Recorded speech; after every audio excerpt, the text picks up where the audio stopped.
Here's what Robert said during the break. He said, I can't afford to have a bad day. So that's a ton of pressure to have on yourself, but I want you to be more specific for our listeners.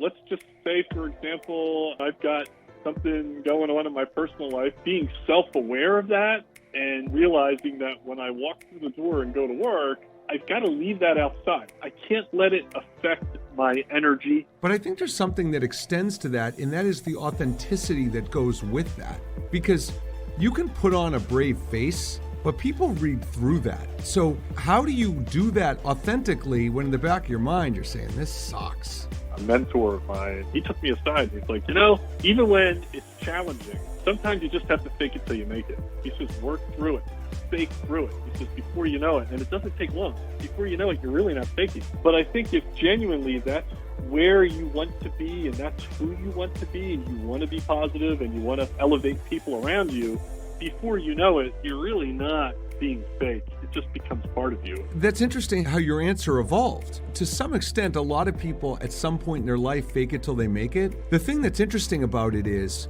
I don't like the sentence because it implies something deceitful. Yeah. However, if people listen to your answer all the way through, you weren't actually advocating for fake it till you make it. You were advocating for defaulting to a growth mindset.